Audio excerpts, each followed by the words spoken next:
We here at the Sports History Network proudly partner with 26 podcasts, all revolving around the history of sports. But did you know that many of our hosts were sports history authors way before they started their shows? It's true.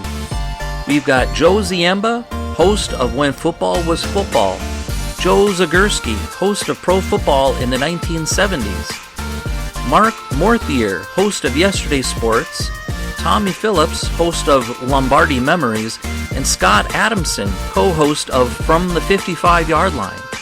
All these authors have many books for you to choose from.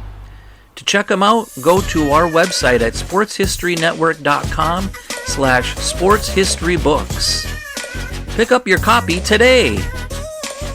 Soundtrack provided by Kevin MacLeod of filmmusic.io. This podcast is part of the Sports History Network, your headquarters for the yesteryear of your favorite sport.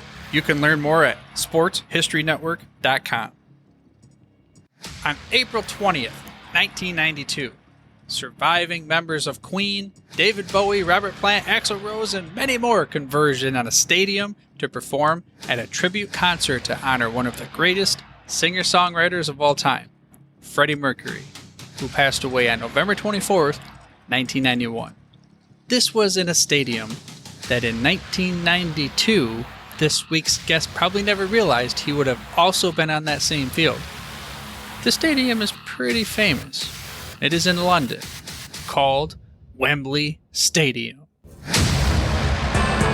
Welcome to the Football History Dude podcast, where each episode is a journey back in time to learn about the rich history of the NFL. Your host is Arnie Chapman. Football is his passion, and he wants you to come along with him to explore the yesteryear of the gridiron. So hop on board his DeLorean, and let's get this baby up to 88 miles per hour. Great Scott! This time to start with the DeLorean. The date is August 5th, 1993, and we are in London, England. 2 a.m. We're at the lobby of the hotel where the Detroit Lions are staying. We're peering into a conversation between Barry Sanders and this week's guest, Sean Conley.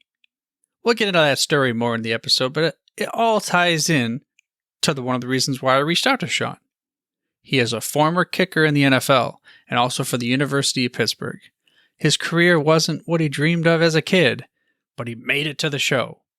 And then he had a realization that there is more to life than the NFL. And that brings me to this book. It's called The Point After: How One Resilient Kicker Learned There Was More to Life Than the NFL. Now, Sean Conley was that kicker. He had a long journey with different twists and turns and bumps and stuff like that, falling down and coming back up. And now, he lives his best life in a different profession. He started a yoga studio. Well, they had multiple locations. He's a multiple author, a podcast host of a show called Happy Athlete, and among other things, he is a tree ambassador for Community Carbon Trees. And to learn more about Sean and to connect with him, you can learn more over on the show notes portion of this podcast on the Sports History Network. To get there, head to sportshistorynetwork.com/Sean Conley. That's all one word. Sean is spelled S-E-A-N, and Conley is spelled C-O-N-L-E-Y. Again, that's sportshistorynetwork.com/Sean Conley.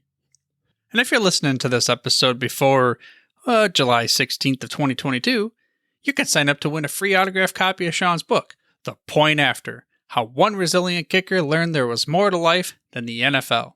And even if it's past July 16th, there's a good chance you can find another giveaway over on the Sports History Network website as well. So head on over there. But without further ado, let's swing into this episode. Get it? Swing with your leg?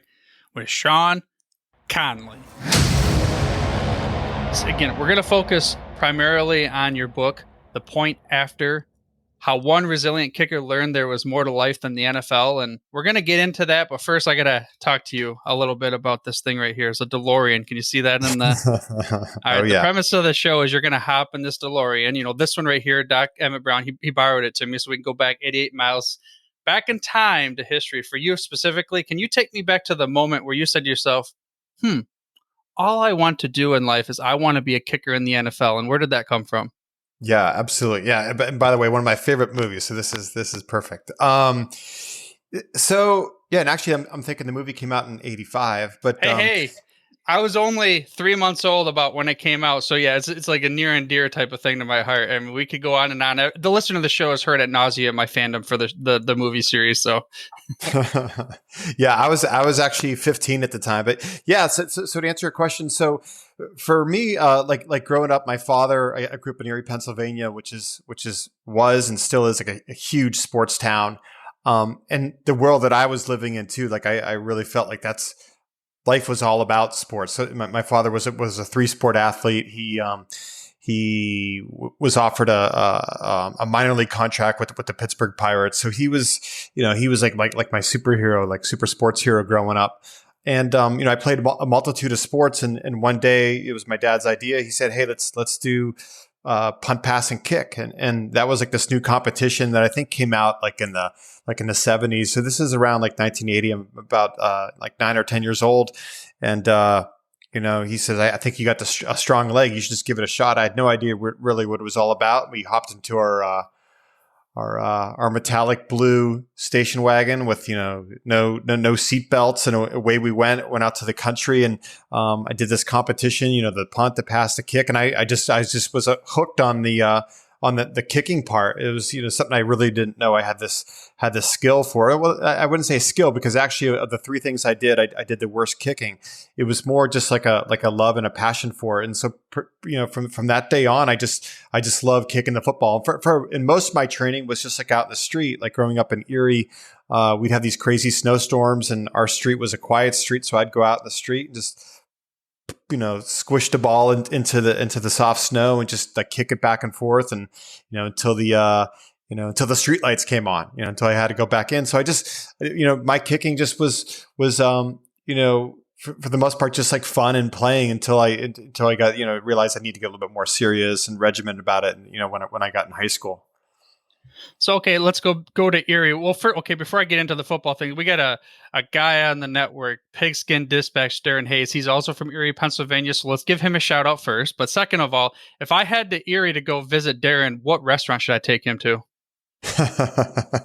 Darren was actually, I'm sorry, before I forget the question about the restaurant is, the name of my street was Stafford Avenue, and we had something called the Stafford Football League. Yeah.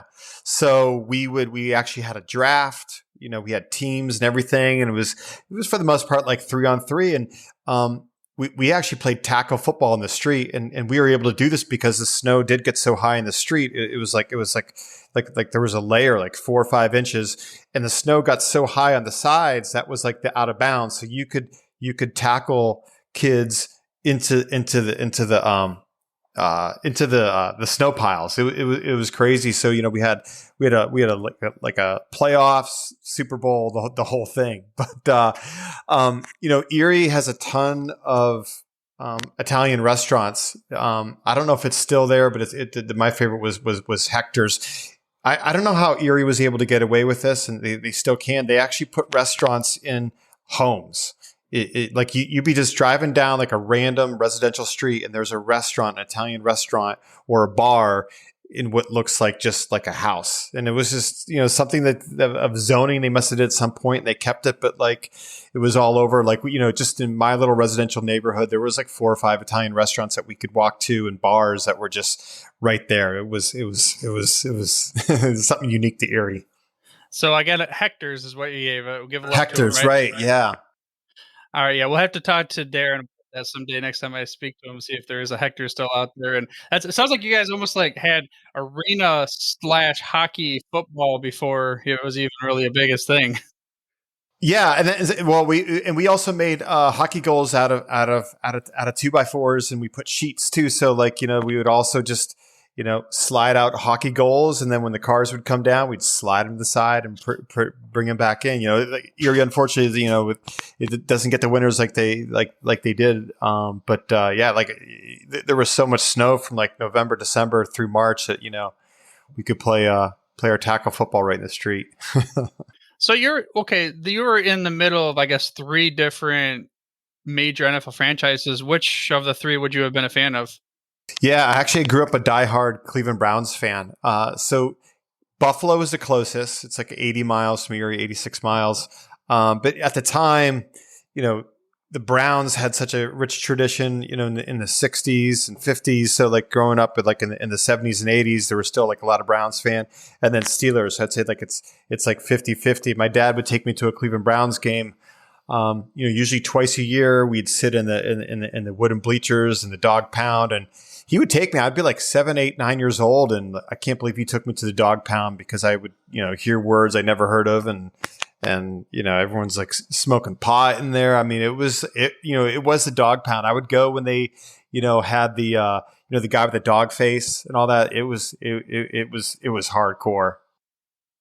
So I was actually kind of hoping you would have said the Bills, because it would have been that perfect segue for a podcast. Pete Gogolak, and one of the reasons why the NFL and NFL had their war there and ended up coming together. Right. But, okay, so let's go back. You said you talked to your childhood. Let's get now into the story of bringing you into, I guess you could say, your kicking and that kind of career.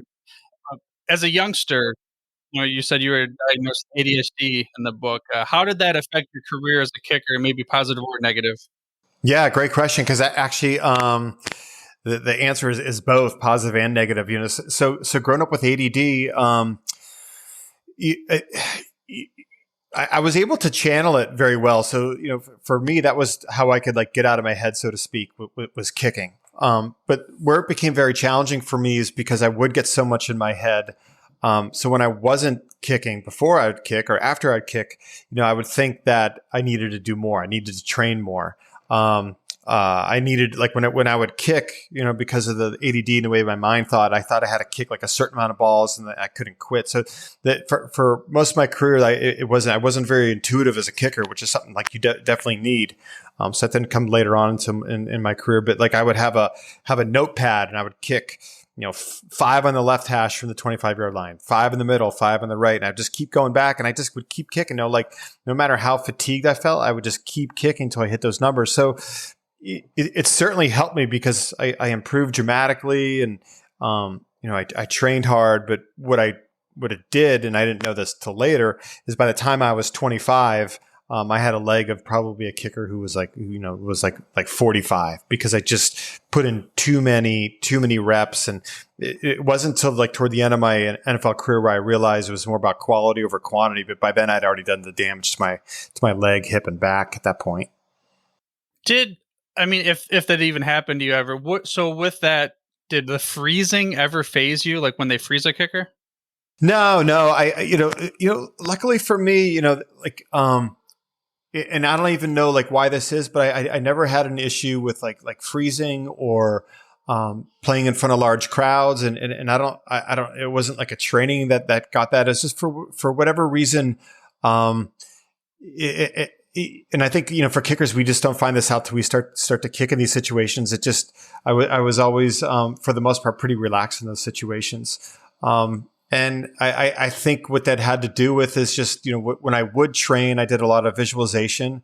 I just learned this from other kickers. Gary Anderson was with the Steelers when I was at Pitt, and I remember him talking about it. And so I would use a lot of that where I would just, and I didn't realize that this was like visualization at the time. I don't remember even Gary Anderson talking about it. He would just, be more specific. And I would just spend a lot of time like in the hotel room, visualizing like what I was going to do on the field. And I would spend a lot of time in the locker room, like just, sitting by myself, or like not by myself, but just like not talking to anyone, doing the same thing. And then also on the sidelines too, when we'd be moving into field goal position, I'd start to like just, picture my mind, past kicks that I had made and try to really get that in my mind. So when I stepped on the field, the only thing I was thinking about was just, was making a kick.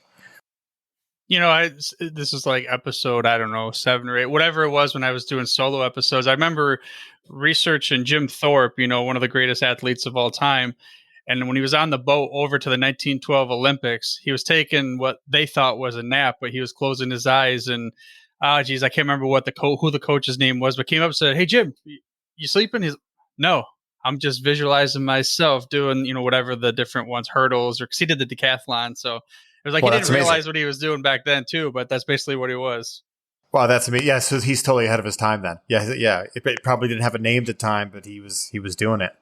Yeah, I mean, probably because he was Native American by birth, and they attributed it to, and I'm butchering it probably, but I think they attributed it to some of his spiritual tapping into that from there. But then again, he was taken away from his home like very early in life and brought all the way to, well, geez, Pennsylvania. It was Eastern Pennsylvania for Carlisle there. So okay, mentors. We'll talk about that. Let's bounce into as you come into college, or do you have any like memorable moments from high school before we jump into college? Yeah, I actually didn't play in high school. That my plan was when I went to my high school that they were going to have a football team started my sophomore year, but then it turned out for whatever reason it got squashed because of budget or what have you. So I was actually thinking about transferring to the other school in town that had a football team. But right around that same time was when you started to see this huge influx of NFL kickers that also didn't play like high school. Some didn't even play college. Like you had Morton Anderson, soccer player, Matt Barr. So you had all those type of kickers because the shift was happening from the straight on kicking. Those kickers were considered like the dinosaurs, and now like it was all the soccer style. Most of the soccer style kickers at the time were European who had just, they had no high school football team. So I just thought, hey, I like my position. I like playing the other sports here because I also played basketball and soccer, which I really enjoyed. So I thought, hey, I think I could do the same thing. I'll just keep training, kicking field goals on the side, and then I'll walk on somewhere because most kickers, don't get scholarships. They still don't now. They certainly didn't get back then. I figured I'd just walk on, and that became my plan to just eventually walk onto a college and hopefully make the NFL from there. I didn't even realize like Morton Anderson, for instance, name one of the biggest kickers period that anyone's ever heard of. I didn't know that he was a walk-on. I didn't know that. No, I don't know if he was a walk-on. He went to Michigan State, but I don't think he played soccer in high school. Not 100%, but there was just so many guys at the time. I remember just watching them on TV thinking, like, hey, if this guy can just show up and kick, because it is, I thought, hey, it's pretty simple. All I have to do is kick the ball. So, why do I need to really be on the team? Actually, I ran into, Dan Marino when I was at Pitt. He was in for like our annual blue gold game, and they bring in like the big alumni for that. And I ran into him at a bar, and I was sitting next to him talking to him. He just said, hey, I got some advice for you. Cause I told him like, I was a senior and I was hoping to play in the NFL. And he says, you have one job, kick the ball. That's it. Just kick the fucking ball. That was like Dan Marino's thing. Like, that's it. And, it's funny. He was half joking, half serious, but like, that's really it. It's just really simple. And, as kickers, like we have one job, but like, there's more to it for sure. But like, just keep it simple behind the scenes is kind of what I took from that. Yeah. I mean, that is really you break down the mechanics of it. Sure. You're just like swinging your leg and hitting a ball and it's going in or out. And that's really, but yeah, I know there's a lot more involved. So let's do that. Maybe take me through whatever your routine was, but you're on the sidelines. It's 3rd and 15. You're probably going to get up there because it's at the 38-yard line. Like, what goes through your mind, and then maybe up until the time the ball is going through the post? Yeah. So what? Once we cross the 50, that's usually when most kickers start to move over to the net, and that's what I would do. For me, I would only take just a few strokes at the kicking net because I think because if you start too soon with that kicking net, there's penalties going back and forth. Next thing you know, you're at that kicking net for like 15 minutes. So usually for me, I would wait till almost like the last minute. Like once it's like 3rd down, I get a couple kicks. Really second down usually once we're inside like the 40, I get a couple and that's it. Because then once it gets to 3rd down, most teams will call it like, get in the box and be ready. But for me, it's, I just try to like stay away from everybody and, like try to stand to the side, like usually when we go out there. And the same thing, like once I'd get out there, just get right in my position and then just, my eyes would, immediately just go to the goalpost and just, just do everything to, just to block everything out and just try to make it my own little island. And, the players are always pretty supportive of like that. They know the same thing. They don't want to go near you either. So, other than your holder, and then that's it. So like you have your little battery, it's a holder, the snapper, and the kicker. And those are usually the only guys that I would have any sort of interaction with before a kick. So your holder, like in general, say like going in at Pitt. Well, first let's give him and the snapper. Let's give them both shout outs on the show. What were their names? Yeah, John Ryan and Lou Casanova. And John Ryan was of all the holders I had. I had some really good holders actually. Jim Harbaugh was the holder when I was with the Colts, but he was really good. But John Ryan was the best, and the reason why he was the best, everyone makes the joke about Finkel with like laces out. Like this guy, every single rep, whether it was game or practice, he always had the laces out. And the thing with the kickers and the whole laces is you can still kick the ball when the laces are facing you, but there's that psychological thing when you see those laces facing you where it's just like, oh shit. And but if you have a kicker that no matter how he gets it, he can get that ball spun. And because there's a huge element of just having confidence in your holder, and it's I don't want to say like it's a lost art, but quarterbacks used to always be trained on that, and that's really not the case as much as it used to be. A lot of teams now really struggle to find that right holder, and some kids, that's how they can. How they have a job, in a lot of these in the NFL now. Like you hear some teams, they'll keep a certain quarterback. They can't make a decision for who's going to be the third string quarterback. A lot of time it comes down to which backup quarterback is a good holder, because it's not as it's really hard. I mean, from the time the ball is snapped, that kick has to be away in 1.2 seconds. So when the holder gets the ball and he puts there's no margin for error. He can't move it around or anything, and he can't half spin it. If he half spins it, that doesn't do it. Like the spin has to be perfect for the laces out, and it's just and then he has to have the right tilt. All kickers have different tilts that they want. Like for me, the ball was almost straight up and down and just slightly tilted towards him. And, not all holders are able to get that perfect like that. So, because like the sweet spot for the kicker is the size of like a button, like a nickel. And so if that ball is tilted back a little bit, then that sweet spot now has like completely changed. So it's so hard. Like when you watch these games in the NFL and the kick misses, and I'm not saying it's not always a kicker's fault, but like if, there's little things like that can change the trajectory of a kick, especially when you get beyond like 35, 40 yards, little things like that, like how the ball is tilted. If the kicker just slightly misses like the bullseye of that nickel size sweet spot, or if his foot isn't in the perfect angle, hitting the sweet spot, the ball can move a couple feet to the right and then hits the goalpost or it goes wide and that's it. So there's very little margin for error and all that. And again, this all has to happen under 1.2 seconds. So I have two follow-up questions revolving the trio then. Is it, I guess I never even thought about this. Do special teams coordinators, once they find that trio, do they try to do their best to keep them together then? Oh, absolutely. Yeah. I'm just thinking back to Pitt, like we had a backup holder and a backup snapper.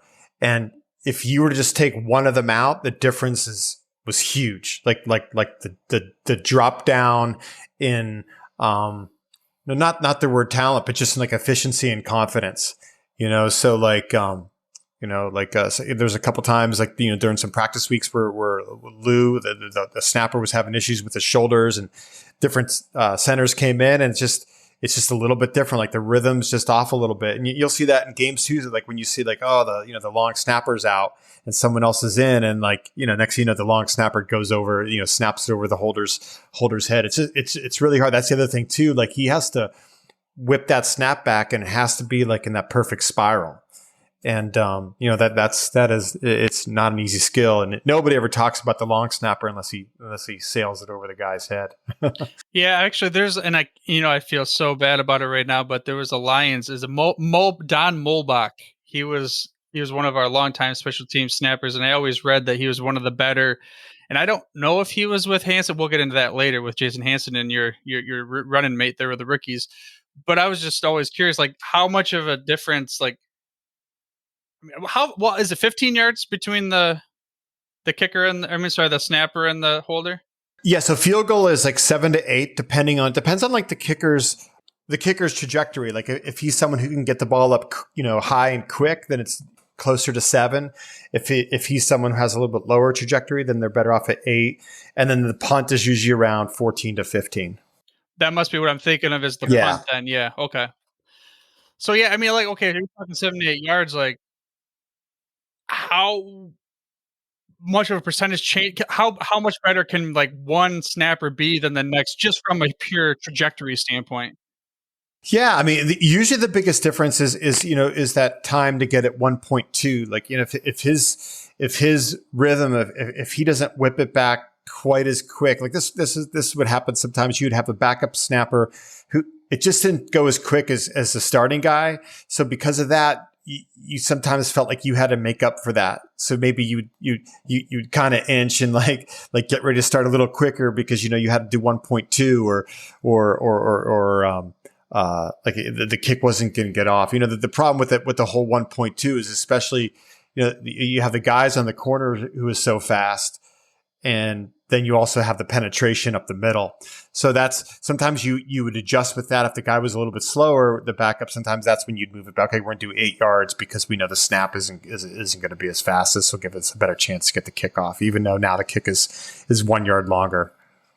Yeah, you played back before they made some of those rules too, like jumping on the center's back and all those other things. Did you ever have that where someone just jumped, like came stone cold over the center and all you have is a body? No, I never had that, but I had plenty of games where I'd look out there and, some teams, like they'll have a guy who like his job is, cause he's just so tall, like in the middle. And then sometimes when you'd line up and, I'd take like 3 steps back, 2 over, and I'd look and you're looking at the goalpost, but the guy is just so big. You just can't help but to see him. And you just got to do your thing, kick it the way you normally do it, and it'll go over his hands. But like you look at some of those guys that they put out there on the kick block, and they're just, the height on some of them is unbelievable. And a lot of them can jump too. Like, they'll find these, some teams will use like someone who's like a 6'6" wide receiver, 6'5" wide receiver, and they can jump and you'll see them like, start to approach. You're like, oh man, I got to get this ball up quick. Yeah. It's just funny. The little nuances and subtleties, the game within the game within the game. And I mean, when you watch it on TV, it's like, okay, it just happens. And then it's either goes up or down. Like you said, you only remember when they miss, or like, of course, my nemesis, I love Justin Tucker because he's so good. But yeah, of course, against my Detroit Lions, has to break the record like that last year. Yeah, he's unbelievable. He actually has, I think, one of the best quotes about being a kicker. I think he was on 60 Minutes, as a matter of fact, like a handful of months ago. And they asked him, about the art of kicking. And he said kicking is 90% mental and the other 10% is also mental, which is so true. I mean, once you get to that level, at the NFL level, like physically, you obviously have the skills because you had to go through, the workouts that eventually they signed you or drafted you or what have you. Now that all the, the kickers now are going to be separated by who can, because you're going to miss. Every kicker is going to miss at some point. Who can bounce back the quickest. I always thought that was, when you look at a lot of kickers, like that's really the art, and not getting down on yourself because it's going to happen. All the good ones miss at some point. Yeah, I always kind of liken it to like a pitcher that gives up a home run, but then you just got to get back up there and throw it to that number 4 hitter right after it. Exactly. Okay, so Justin Tucker, and granted, I'm not taking away from the kick, but it was in a dome. How much of at what point does weather play an issue, like affecting the kick? Oh yeah, it makes a huge difference. I think if you were to look at the list of the longest field goals made, I'm fairly certain most of them, exception of the Tom Dempsey, which looked like it was like kicked on dirt, but a lot of them are in domes, and a lot of them are in places where the air is thinner, such as like Denver. So that makes a big difference. Most of the kicking that I did was like in Pittsburgh, which is it's pretty challenging here. Like even when I played at Pitt, we had that artificial turf at the time, but it's just like the wind and the cold makes a huge difference. not only just on the trajectory of the ball, but like the colder the air, like the ball is not going to go as far. So if you're in a place that's warm, a place that's controlled, you can hit it really far consistently. Morton Anderson, he's famous for. This is just my guess why he did it. I had a friend when I was playing. He was with the Dolphins at the time, and he was playing against Morton Anderson. I think it was a preseason game, and Morton Anderson would put the ball on the 50-yard line, and he would kick a 60-yarder in one direction, and then he'd turn around, standing right at the 50 again, and kick a 60-yarder in the other direction, and he would just go back and forth making 60-yarders. This is down in the Superdome. And I think it was just to psych out the kicker because of my buddy, the other kicker for the Dolphins, he was just like, man, I was just so humbled. And he was just, he was always in his own league. But Morton Anderson was so good and so strong. I think no matter where he kicked, he would have been successful. But yeah, it definitely helps to have that controlled environment. I mean, that's why we'll go to, again, talked about my guy, Jason Hanson, but Patriots, and he played for the Colts. Vinatieri, like that. I mean, just to have that much accuracy for that long is just very impressive up in the New England area. Oh yeah, no, yeah. I think you can make a case that he's the best of all time, given what he did there, and he's unbelievable. It was weird because both I started playing in the 90s, and it was just like 4 or 5 years ago. That Vinatieri, who was also in the league at the same time, came in around the same time I did, and so did Jason Hanson. They both actually just retired in the last 5 years because they made it to their mid, their mid to late 40s, which was always a goal for mine that I wanted to kick that long, but I burned out way too soon. I didn't even come close to that. But and I think that just had a lot to do with how they took care of their bodies at an earlier stage in their career. I know for Adam Vinatieri, luckily for him, his career wasn't, it wasn't like he was like a big time, Power 5 kicker. I believe he was South Dakota State or something like that. And I think he didn't start kicking until college. And, Jason Hanson too was just someone who just had some just amazing flexibility and just, the way his body was built. When he would do warm up kicks, without a ball, like his leg would go all the way up towards his head.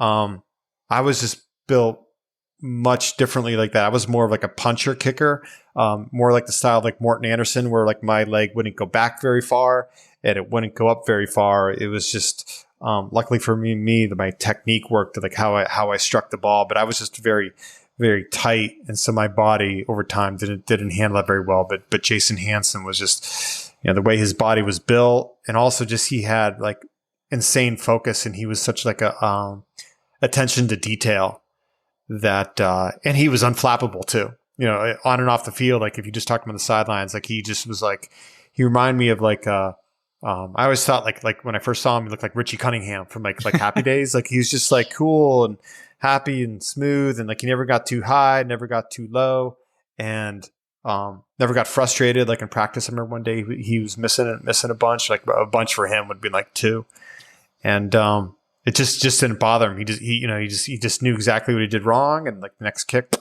So he was just very skilled. Did a lot of video work too, which is unusual for some kickers. Yeah, he was. I mean, I bring that up because the listener of the show knows I'm a big Lions fan, and Jason, like growing up, he was my only. I know Eddie Murray was there before, but I was too young to, But it was Jason Hanson like my entire life for a very long time. And another guy that growing up, I only knew this guy. Let's talking about him here in a little bit. You had some interactions with him too. But so Jason Hanson came in the same year as you, right? Oh no, so 2 years before me. Actually, now that I think about it, wow. So yeah, even 2 years before. So when I came to Detroit, he had just signed, which was at the time the largest. He was the highest paid kicker of all time at that time, and I think he signed for like maybe $725 or $750 per year, which at that time was insane to give a kicker. I don't think any kickers before that got $500, but he was. He was in the, he was hitting so many bombs. He hit a lot of bombs when he was at Washington State too. I think he went I know he was drafted. I forget how high he was drafted, but he came in and for his first 2 years in the NFL, he was unbelievable. So he was super high paid. Yeah. So when I went to Detroit, I knew that there was, when they brought me in, it was like, hey, you're here in case Jason gets hurt. So, but it wasn't a bad deal because they said to me, hey, you're here if Jason gets hurt, but like we're going to guarantee you playing time, which for kickers is valuable because they said like you'll have video and you'll be able to send this to other teams, and that's how I made my decision. I also had tryouts or offers from the Steelers and the Arizona Cardinals, but the Detroit went beyond like, hey, we'll just bring in the training camp. We'll bring in the training camp, and we don't want Jason kicking every day in practice. So there'll be days where you'll be the kicker, which was great too, because we'd have a lot of scrimmages and I was like just the kicker. And then I got playing time in preseason, and they were right. And that's what really, really helped me, because then after I got cut by Detroit, I was able to sign the next year with the Colts. So that it was my experience in Detroit that got was able to get me to the next step. So it's always, how a lot of kickers look at who I sign with. It's not to necessarily win that job, but then go to the next place. And then when I was with the Colts, I had a really, really good chance to win that job. Yeah, I mean, on the book, that's what it has, you in your Colts uniform sitting on the side, or not sitting, but standing on the sideline there. And okay, one of the questions I was going to ask, you've already kind of answered it, was, have you ever played in a preseason game? Check. Second, that means if you were with the Lions, so that meant you kicked in the Silverdome then, huh? Right. Oh yeah, the good old Pontiac Silverdome, no longer, unfortunately. And it was, oh man, growing up, I'd, watching that Detroit Lion game on Thanksgiving Day, like it was surreal when I first played in that. Cause I'm like, wow, this is, cause I was always like a big fan of like quintessential, 70s, 80s, football. And that's, the Lions were always part of that, like my mom would make Thanksgiving, lunch, we'd have the game on in the other room, we'd go in, we'd watch it, fall asleep during halftime, watch the rest of it. And so like, get to play there was so surreal. And, cause I always like love like the Detroit Lions uniforms, the blue, and then to get there. And also like they had so many stars at the time too, beyond Jason Hanson, there was Chuck Long, there's Rodney Peete. And of course there was, in my opinion, the best running back of all time, along with Walter Payton, was Barry Sanders, who just, watching him even in practice, it was like, wow, this guy is just, there's nobody there. He's got his own thing. Yeah, I mean, let's get into that. So at practice, you did something that growing up as a kid at Detroit, Michigan, Barry Sanders fan, Detroit. I mean, I probably had more Barry Sanders jerseys than, you wore a pair of socks in your life. But so you got to play catch with this guy. Just tell me, like, how did that come to be? Like, how did that happen? I still don't know. I my theory was always it was because Barry Sanders is just who he is, which is humble, doesn't like the spotlight. So it was like the second or third practice. It was really early in training camp, and so like before practice would begin, we'd go out early, and everyone would do their own little warm ups and whatever it was. And so a lot of guys played catch.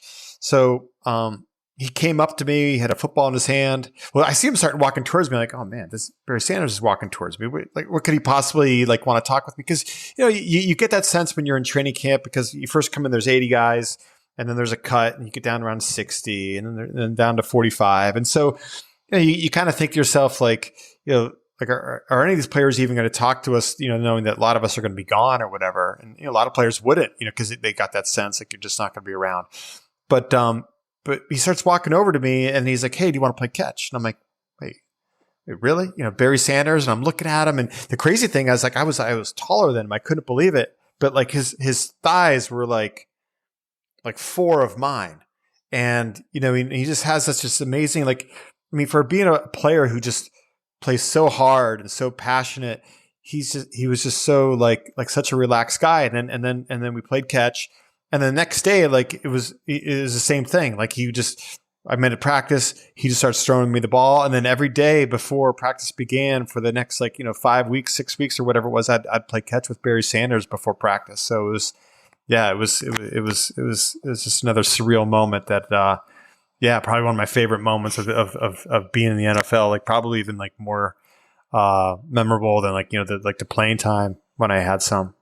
Was this like when you were playing catch, like you're sitting there chatting too, or is it mostly just throwing the ball around? Yeah, a little bit of chatting. Not much. It was just I think, that's what I was saying. Like my theory is, I think the reason why he did it would play catch with me, and it's just because he was someone who just, was not big on the spotlight. So he just would do his own thing. And he was just there to do the work.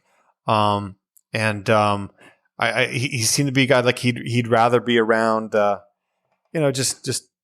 just run of the mill players like myself. So yeah. And then, I did get a chance to speak with him, a few more times. I actually had a really personal conversation with him, when we went to, London. This was when the NFL was first, maybe this was the second year where they're trying to market to Europe, and we were playing the Dallas Cowboys in London. And the first few nights, our coach, Wayne Fonts, he was just like, okay, tonight you guys can go out, you can be out till, 4. And then the next night it's 3, and then it's 2. So this was maybe the third night, and it's supposed to be back around 2. And I did what all rookies do, and go to the pubs and all that other thing. And I remember the Dallas Cowboy cheerleaders had a party, so we had to go to that, and it was just, all that stuff that I don't know if it was in my best interest. But anyways, I come walking back into the lobby at 2, and I see Barry Sanders sitting in the lobby, and he's reading like a little Stephen King book or something like that.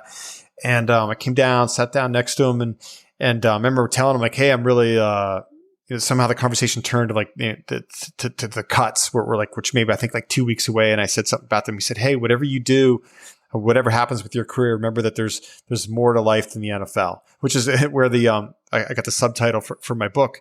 And I remember when he said that, I can't believe I didn't believe him. I didn't believe his words, because for me at that time, I really felt like that was it. The only way my goal, my life would be fulfilled is if I did have a long, successful career in the NFL. But no, he was certainly right. And I think that's why when he retired early, I wasn't surprised. I kind of connected the dots. I think there must have been a certain point for him.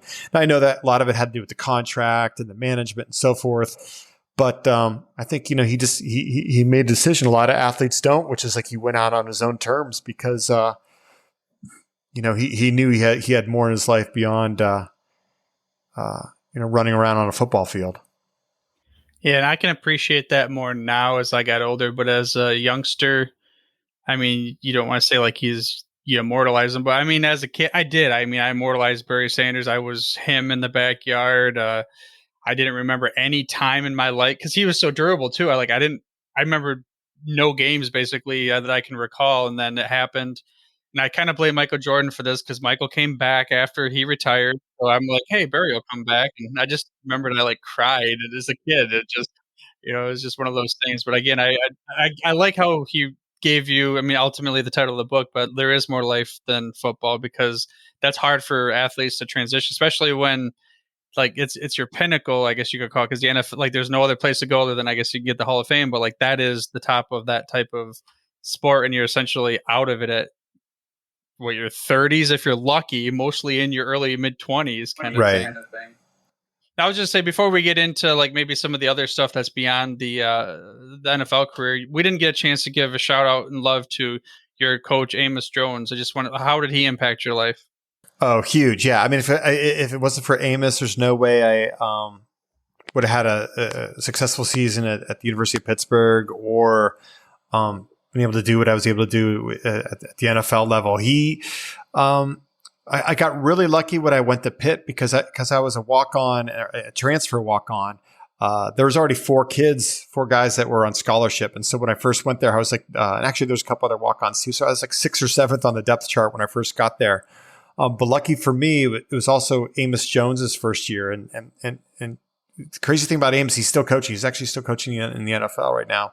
But he, because he was also an outsider like me, he didn't care about the guys that were already on scholarship. He was just who's the best guy. And I think because of that, we connected. And also he was from Alabama, and this was, college football was a lot more regional back in the, the 80s and 90s. So most of our coaching staff was from Pennsylvania and Ohio and the Northeast and the Midwest. And so he was coming from Alabama, and he had a Southern drawl, for players, coming from Philadelphia and from the, the country of, me from Erie, who is this guy? And I think because of, us both being outsiders, we really connected. And I think he just appreciated that I just like the work ethic that I brought to it. And where he really helped me was because I had no coaching up to this time at all. Like I was completely self-trained. What really helped me take my my game to the level of like where I needed to be, which eventually got me like some NFL signings, was when I was in the film room at the time. This comes back to your question about the ADD. I was really hypercritical of myself in the film room. So I'd watch it, and whenever I'd see myself like make a bad kick, I would just like watch it over and over again, like where my plant foot was and my follow through and all that stuff. And I keep rewinding, watching the same thing. And I remember one day he walked into the video room and he shouted at me. He's like, "No, that's not what you do." And then he started giving me this whole story because, Amos always had stories. And, because he played for Bear Bryant. So we go, here we go again. Here's one of his Bear Bryant stories. He always had to remind me that he played for Bear Bryant and he coached with the Bears. And he's like, so he goes, after our games at Alabama, he'd bring the whole team into the meeting room. We'd all be in the video room. And he said he'd put up on the tape, up the video screen of like the previous game, like let's say it was against like Auburn, whatever. And he would show for the first few minutes, okay, hey, we need to get better here, we need to get better there. But then he said that Bear Bryant would then spend the next 45 minutes or the rest of the training session was all positive plays. Oh, like look what you did. Yeah, that he would just like go through, like they'd keep showing these plays. He'd be like, yeah, this. And he said the reason why he did that is like he wanted to drive into these guys' heads, back to this like whole visualization. These are the plays that you did, that you saw, and then this is what we're going to do again next week. And so he always reinforced that. So he said you need to do the same thing with your kicking. If you got video of 10 kicks and the 2 screw ups or whatever, yeah, recognize what you did, get better. Now watch over and over again, from previous games and practice the kicks that you hit perfectly. And he said, you need to get that into your head, and then that's it. And so this really helped me because for my next year at Pitt and a few years in the NFL, like, I would miss and I'd have, and so like, what do I do now? And so that really helped me whenever I'd have like a miss or two to like, okay, hey, come back to like, look at some positive kicks or use that visualization. Keep that going. That helped me get over a lot of humps. Yeah, I didn't realize that's one thing that Bear Bryant did, but like again, one ahead of his time for check about 1 million boxes. But that conversation now about focusing on the positive and getting to the outcomes that you want to be to get there. And yes, you got to recognize, like you said, the negative thing that happened or perceived negative thing, because you can always turn it on to a positive thing. But that thing that happened didn't go the way you wanted it to. Let's learn from it, move on, and let's focus on what we did well, so then we can continue to build upon it. I think nowadays is a more prevalent conversation, or at least it's more recognized. It's easier. What's the best way to put it? It's not demonized maybe by the masses like it used to be. And let's just get into that. Happy Athlete. What's the purpose and the expectations the listener can have from your podcast, Happy Athlete? Yeah, so it's a mix of a couple things. Some of the guests I have on are like our former athletes, and my interest in having them on is just to talk about more of like like the highs and the lows, like overcoming challenges. We tap into a little bit like some of their mental health challenges that they work with. And then also, I deal with a lot of, like meditation, luckily these days, meditation is something that's super accepted, like almost to the point now, if you playing at a super high level of any sport, there has to be some meditation, in your game. Like when I played like meditation, yoga, if you did any of that stuff, like you were soft. If you admitted to any weakness to your coach, I remember when I was with the Colts and I was feeling that I was just taking a lot of reps during training camp one time because the veteran wanted to take a break. So like for 3 or 4 days, I was just doing all the reps, and I wanted to go down and tell the coach that I want to take a break. But there was just, you just didn't do that then, because it was just like, you're a wimp if you did that. So, nowadays like that is completely shifted. So, the show deals with a lot about like, just finding balance in sports, but also balance in your life. And that's really where, we have discussions on like, meditation and a little bit of talk about yoga, but it's more about just, finding ways to, tools and skills that can be used when, whether you're an athlete or not an athlete, to just help your mind. So in there, I mean, you can give me two if you want, but like one of the interviews that you spoke to one of these individuals and I don't know, the story hit you like a ton of bricks, open your eyes to a new path, or whatever you want to call it. Like what's one story if you could pick one out? It would probably be the one I had. I had Mike Adams on the show, who's a Pittsburgh Steeler. If you're like a Big Ten football fan, you'd know the name. He was the number 2 high school recruit back in maybe 2010, somewhere around there. Anyways, he was drafted by the Steelers, super high draft pick. He was his 3rd year in the NFL, and he one night was stabbed, and he was stabbed in the stomach. I don't know if you remember when this happened. It happened outside a bar here in Pittsburgh, and so his whole his abdominal muscles were shot. And so this was a guy who, number 1 or number 2 high school recruit, number 1 draft pick by the Pittsburgh Steelers, and his body was never the same. So his story was really powerful because he just got in a really, really dark place. And, his whole identity was football. And so, he wasn't able to go out on his own terms. So he just shares some really good insight about, coming to grips the reality of something that he didn't control his whole life. He was going to be, all this money he lost, his whole career, his something that he, had worked for his whole life, and then how he was able to move on from that and change his life. He's actually, ironically, now he's also a yoga and meditation teacher, because that's what he found helped him get through some of the darkest parts of like when he knew his career was over. Because once he came back to the Steelers and he had healed, it didn't matter, because his body was never the same. His body, if you saw him, he looked like, wow, this is an exceptional athlete. But like now, to be at the NFL level, now he's down a notch. So it's just it's not going to work, and that's such a shame for so many NFL players who have injuries. If they are now just a teeny bit not what they were when they first signed with the team, that's the difference between being on a roster and now finding something new to do with your life. Yeah, I mean, it's such a war of attrition when it comes to that. I mean, you're with the top 1% of the 1% of the 1% of athletes, and just that little bit of losing an edge, unfortunately, it's hard to maintain your roster space there.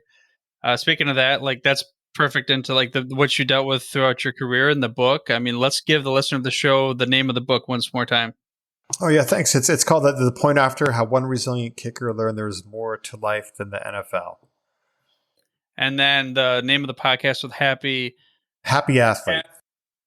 If the listener wants to learn more about both of those things, what's the best way to go ahead and get a hold of you or find you, website, all that type of stuff? Yeah, absolutely. My website is seanconley.net. I'm also on Instagram and Twitter.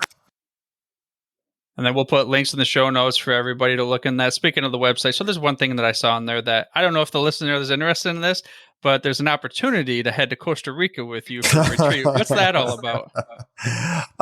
Yeah, thanks for the plug. Yes, my wife and I, we do yoga retreats around the world. We usually do a couple, 2 to 3 a year, sometimes Italy, Mexico. But yeah, we're doing one in Costa Rica. And what it is we do a couple of yoga classes a day. Everything's super optional. So a lot of people come down, let's do one yoga class, and then we just eat really healthy, and then we just explore, have fun. But it's nothing hardcore. So even like a lot of people who come who actually have like never even done yoga before, they just want to escape and just have I guess you could say like a healthy lifestyle for a week, and just get away from the craziness and just be in a beautiful place for a week. Well, all that sounds awesome, especially, like you said, the traveling and trying to live healthy. So if I am in the Pittsburgh area, there's a place called Amazing Yoga that I'm going to have to try out. Tell me what that is and how many locations and where they're at. Well, before the whole the fan with the pandemic, we had 4 locations. Now we have 1. But yeah, so we're right in Pittsburgh in this neighborhood called Shadyside, and yeah, so we teach power yoga, which my wife and I, because my wife was also, she had like a competitive background. She was a dancer. So it's a pretty physical style of yoga. Like it's hot, it's sweaty. So people who are into working out, like they would probably like this kind of yoga. Okay. And then through the lens of everything that we talked about, focusing on as an ex-professional athlete and then the transition that you made out of the game, what are some last words of wisdom that you have for the listener of the show? Yeah, I think it's just that, to find balance and like whatever you're doing. Like, for me, the biggest thing that I struggled with was my identity when my career was over. And I probably spent about 4 or 5 years just stuck on the past of like what I should have done this, should have done that. So I think it's just, just reminding ourselves that our identity is like, we're not our job, and we're so much more than that. And just, just trying to live life in the present moment as much as possible. There you go. Don't let one thing define you. Find your passions in all forms and enjoy life to the fullest. Again, if you want to learn more about Sean and to sign up for a chance at a free autographed copy of Sean's book, you can head over to sportshistorynetwork.com/Sean Conley. That's SeanConley. sportshistorynetwork.com/Sean Conley. But for now, dude, I'm through if you're through. Thank you for listening to this episode of the Football History Dude. To make sure you're the first to get the next episode, please subscribe on your podcast player of choice and head on over to thefootballhistorydude.com for the show notes and more information on the history of the NFL. And remember, dudes, where we're going, we don't need roads.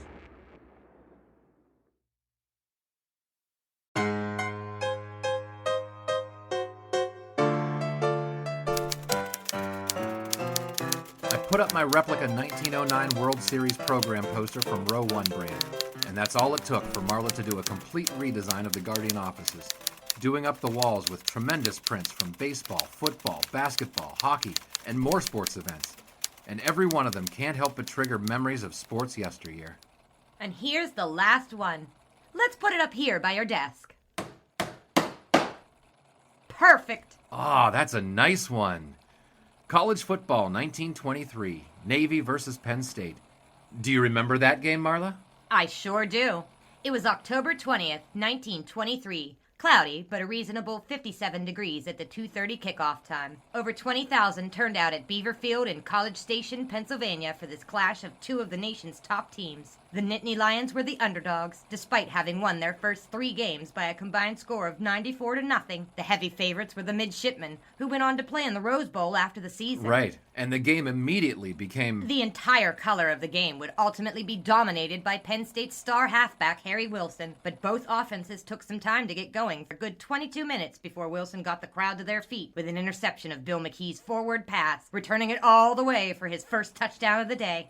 Wilson certainly was great on the next kickoff. Who would end up as returner but Harry Wilson? Wilson dodged at least a half dozen. Recall the greatest moments in sports history, or just your own personal favorites, with Row 1 brand sports paraphernalia. Don't delay. Visit today at sportshistorynetwork.com/Row1. That's ROW1 today for access to the full Row 1 catalog of gallery prints and gifts like t-shirts, long-sleeve shirts, telephone cases, coffee mugs, blankets, pillows, towels, and even shower curtains.